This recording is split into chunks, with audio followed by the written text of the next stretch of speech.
Hey guys, welcome back to Buzzer to Buzzer.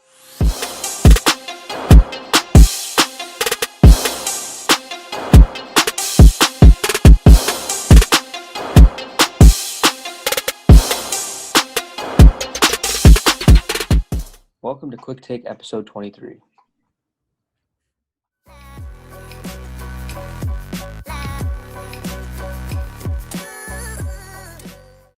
All right, guys. So last night, the final game of the Eastern Conference Finals between the Miami Heat and the Boston Celtics concluded, in which the Miami Heat won the Eastern Conference Finals 125 to 113, successfully advancing to the NBA Finals for the first time since they won the chip in the year 2013 to 2014.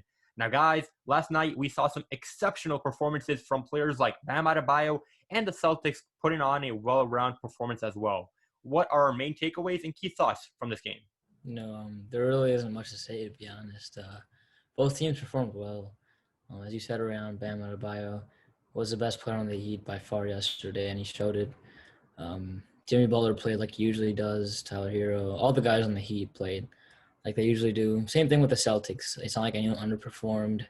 At the end of the day, just like the Heat just were a better team in this playoffs and in last series, and that's why they won, obviously. So. Yeah. Yeah, I think B covered it. I mean, last game we were talking about how Daniel Theis had such a great game. And, he had his 9 points, and that's why they lost. He couldn't keep up and match the rest of the players on that Miami Heat team. And that was a key reason why they won. So it would make sense that the key reason why they lost is because he couldn't have an outstanding performance like he did in Game 5.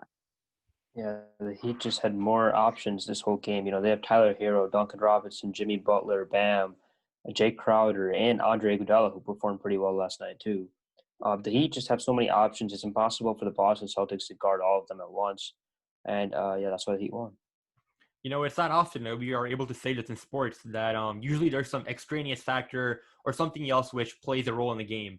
But last night, it was just Miami Heat and their players outperforming the Celtics. The Celtics player, Jason Tatum, Jaylen Brown, Marcus Smart, Kemba Walker, all were in the 20 range of points.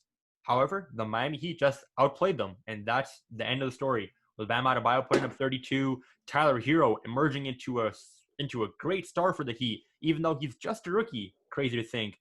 And like Arjen, you covered, bringing the veteran experience from Andre Iguodala, they just covered it all, and now they're in the NBA Finals. All right, guys. So the Miami Heat have now successfully punched their ticket to the NBA Finals, meaning we have a Los Angeles Lakers and Miami Heat NBA Finals.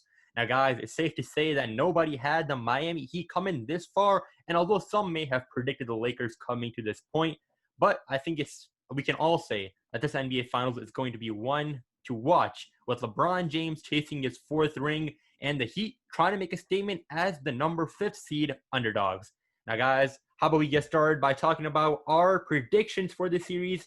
And yeah. Okay, I can't let bias come in my way, like the actual facts. So I'm gonna have to go with Lakers in 6. Okay. I don't need your approval or anything, Rayon. I know the Heat are a great team, right? They play the Celtics, they beat the Bucks. Like there's no doubting them now. But I just think that in terms of inconsistency with the Lakers, like you rarely see that. AD and LeBron are like always gonna put up a show. Like from those two players, you have to expect at least like 25 points from each of them. The only way the Heat can win this series is if the Lakers don't have both AD and LeBron James put up a great performance every night, which I really don't see happening after I watched the series against the Nuggets. So yeah, putting my love for Jimmy Butler as a player and just the Heat in general, I have to go with the Lakers in 6.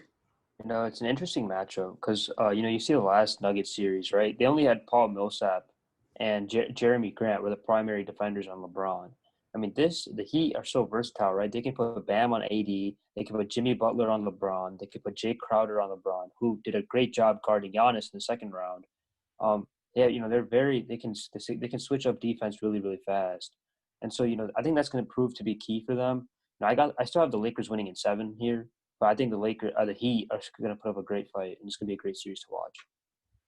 Before I get into my prediction, Arian brings a good point about matchups. I think there's one person on the Miami Heat team we're forgetting, and he did it a few years back. Andre Iguodala shut down LeBron James in that 2014-2015 NBA Finals when the Warriors won. He played good defensively when they were playing against the Cavs those years, and I think he's going to be key when it comes to Blocked guarding. by James. Sorry about that. Yeah, so 3 is more than 1. Iguodala, back to Curry. Up with the layup. Oh, blocked by James. Okay. So how many times did LeBron win against Iggy, and how many times did Iggy beat How many LeBron? times did Iguodala come back from a 3-1 deficit? None. Yeah. Okay. All right. Actually, he did. They came back from against the Thunder that Western Conference Finals. Also, he never had to go down 3-1. That's how good he is. Okay, harsh. Okay, let's talk about your pick, man. So my pick is the Miami Heat will lose the series in 7 games. You got me thinking there. Okay, and I'm gonna go. Just say it first. I'm gonna go Lakers in 6, agreeing with B.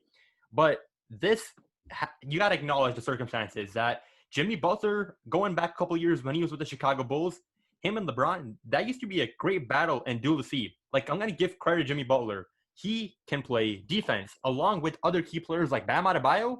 Man, although so young, he can definitely put and limit Anthony Davis as well. I'm gonna acknowledge that. However, at the end of the day, the Lakers are just the better team, and that's something you got to acknowledge. The greatness of LeBron James in the NBA Finals, we all know how he turns it up. And now with Anthony Davis playing amazing as well, hopefully he can continue that streak. I feel like that the Lakers do certainly have the advantage, but I would not be surprised, which is why I'm giving the Heat the 2 games to win. And one more thing. We all know that the Lakers have a lot of pressure on them to win the finals this year. Ever since that Anthony Davis trade was made, it was like, okay, this is the year. The Los Angeles Lakers have gone all in to win the NBA Finals this year. However, on the other hand, the Heat, man, they're playing just for themselves. They got no pressure. They weren't even supposed to be in this position. They got nothing to lose. And psychologically, when a team has a mentality that they got nothing to lose, that's scary. So if certain things start to happen in which the Heat start all of a sudden playing with that mentality and winning games, I think I wouldn't be surprised. Yeah, Ryan, that's a really good point, because the whole point of the Miami Heat here is they're here to give their young players that playoff experience. Jimmy Butler, we all know he's a great leader, and we know they have a bunch of young guys on that roster. The worst case scenario is they get swept in these finals, and now they've built some playoff experience for a deep playoff and possible finals run for the next coming years. Not just that, regardless of the outcome of the Lakers and Heat finals, I think the one thing that the Heat have proven is that experience doesn't always mean that a lack of experience doesn't mean that a team is not ready for the playoffs. Like the Heat have so many young people, as we all just said, and the fact that they got this far shows that like experience is like not even the question at this point. It's just like whoever executes each game more, who plays game by game, because that's very important in the playoffs. Right. Like, I think experience doesn't really matter, especially in the bubble, right? Like, I think the biggest factor in the playoffs is, playing on the road, right? All that energy that the home crowd gives the other team, and, being able to hit those shots when everyone's rooting against you. But in the bubble, it's kind of like a gym. It's open gym. Like, you're just playing against 5 other guys on the other team. You just got to make shots. So I don't think experience is going to play a huge factor here. Exactly. Like I said, if I'm Jimmy Butler right now, I'm thinking that, hey, if I lose the series, so what? This isn't going to put a mark or anything on my legacy. If I'm any of the young guys, hey, I'm lucky to be in this position. This is great experience. So, honestly, I feel like even if the Heat win or even if they lose, they should just be proud of where they are, and this is going to help them in the long term. All right, guys. Boy, are we in for a great show starting on Wednesday, 8 p.m. between the Lakers and the Heat. As always, we will be covering every single game, bringing out our takes right after the game finishes. As always, guys, be sure to hit that like button, subscribe, and comment down below your main takeaways for this, making predictions for this finals and from the Boston Celtics series. As always, guys, take care, and we'll catch you guys on the next one. See you guys.